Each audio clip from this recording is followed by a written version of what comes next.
Hi guys, welcome back to GP Reactions. I hope you're well, hope you're having a great week, and as always, thank you for subscribing. So I'm going to be listening to a song by a group that I kind of vaguely know, and the song I'm going to be listening to is Forever and Ever, and it's by a group called Slik. So I believe this is a Top of the Pops performance. I'm not familiar with this actual song. I kind of vaguely remember a later one they did.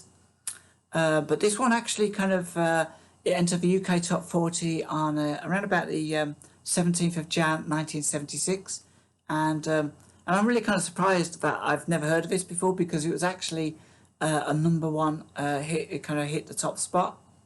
And also the other thing about this song is it kind of features Midge Ure's very first top of the Pops performance, or I think any televised performance of his. So this is the first time that he performed on television. So I'm kind of really looking forward to this, to seeing what his song's all about and why it was good enough to kind of hit number one. So this was taken from an album as well from by the same name, Slik. And as far as I know, it was the only album they had. And the only other bit I know about Slik is that there was a couple of other changes in their lineup before this. They were formerly known by another name, and they had some influence from, I think it was from, what's the group? The Bay City Rollers. So that's all I know about this group. But Midge Ure is now the lead singer, and they had a former Bay City Rollers member who kind of maybe wrote for them or something. But I'm sure you guys are going to fill me in on the rest. I'm kind of really looking forward to this. So this is Slik with Forever and Ever, and this is on Top of the Pops.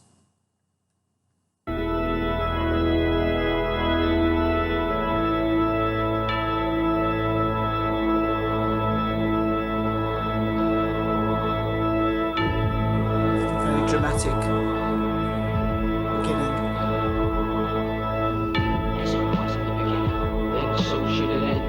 Don't let a lover become just a friend. Oh no, I made you a promise I vowed I would keep. The candle still burning, the river runs deep. My love, didn't you know? Didn't you feel? Couldn't you tell that it was real? Couldn't you tell that it was real?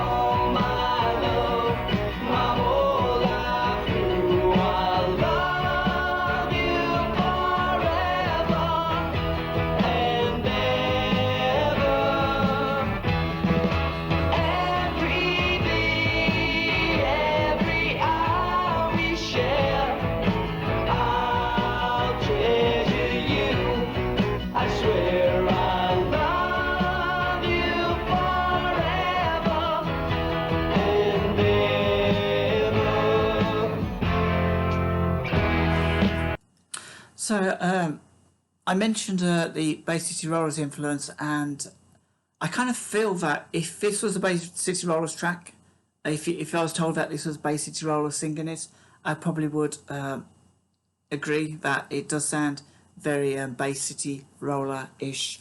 I do like what they're wearing, but again, I seem to remember the Bay City Rollers doing something similar, kind of wearing a sporting tops. I can't remember on what track. But I kind of like. I think it's a baseball top they're wearing. I do like the style. But this song actually feels very. It doesn't feel 1976 kind of music. It kind of feels like it belongs in 1973 or 1974. But I'm kind of enjoying it. I'm still kind of curious as to why maybe it reached number one. Perhaps it was because of that sound. There's a slight nostalgia there for maybe Bay City Rollers and stuff like that.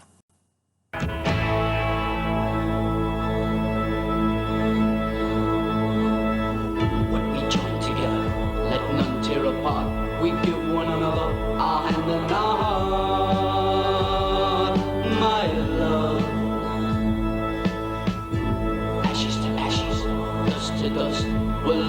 forever. I know that it must, my love.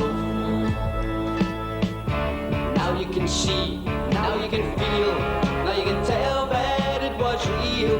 Now you can tell that it was real. I dedicate to you all my love, my whole life through. I love you forever and ever.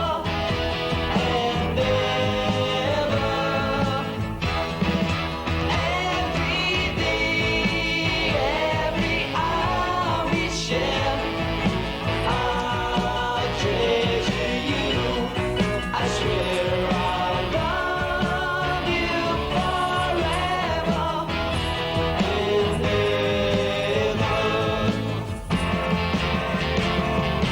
I dedicate to you all my love, my whole life through. I love you forever and ever. Every day, every hour. So that was Slik with Forever and Ever, and although it was number one, I'm not sure how long it was number one for, and to me it's felt like a very kind of average kind of song. I don't usually kind of criticise music, but just the fact that it kind of reached number one, I was kind of surprised. Clearly there was still a kind of demand for that sort of, I'm not sure if it was like a kind of sing-along kind of ballady type thing. But what about Midge? He looks about 12 years old, which was what I kind of found was quite amusing. I kind of I saw him kind of recently on television doing something, maybe something I had recorded, and by golly, does he look young here? And what a massive head of hair he had. So yeah, apart from that, it wasn't a bad song. It was okay. So I'm gonna have a quick look at the lyrics now to see if I can sort of figure out if there's anything kind of different going on. So yeah, I'll have a quick look at the lyrics. As it was in the beginning, then so should it be at the end. Don't let a lover become just a friend. Oh no, I made you a promise I vowed to keep. The candle's still burning, the river runs deep. So clearly it's like a relationship where the girl has she's kind of gotten cold feet, or she's kind of getting a little bit bored. She just wants to be taken into the friend zone, and he doesn't want to kind of be doing that. He wants to kind of prove his love somehow. My love, didn't you know? Didn't you feel? Couldn't you tell it was real? I'll dedicate to you all my love, my whole life through. I'll love you forever and ever, every day, every hour we share. Bit clingy. I'll treasure you, I swear. I'll love you forever and ever. What we join together, let none tear apart. We give one another our hand and our heart. My love, ashes to ashes, dust to dust. Will love last forever? I know that it must.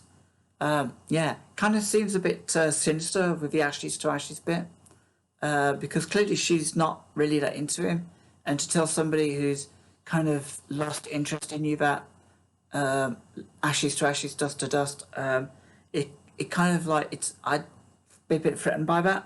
And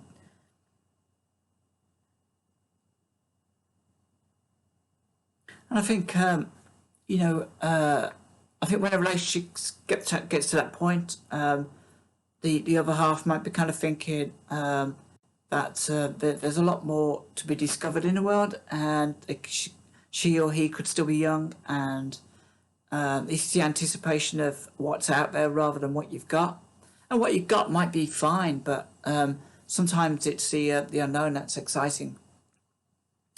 Yeah, it was okay. I enjoyed it. I don't know. I kind of expected something a little bit more, I say, up to date. This was 1976, so for anybody who doesn't know 1976, anything's probably possible. But this did actually feel like it belonged a few years kind of earlier, and and it wasn't unenjoyable. It just came as a surprise that it felt like it was dated even for 1976. And maybe that's why they only had the one album under Slik. And I'm not sure when Midshua, and I think I can't remember the other name. I think there was another member of Slik who kind of went on to form Ultravox as well. But yeah, it's actually interesting to see. If nothing else, it's interesting to see the evolution of Midshua from this band, and then I'm not sure if there's another band in between Ultravox or not. It's quite an interesting thing to think about. So guys, let me know what you think of this. Let me know if you enjoyed this nostalgic trip back into 1976. I didn't remember this song. I still don't remember this song. And if you do remember this song, to let me know what you kind of think it is about this song that made it sufficiently enough popular enough to become a number one hit single. Okay, so till next time, take care of yourselves, and I'll have another reaction for you real soon.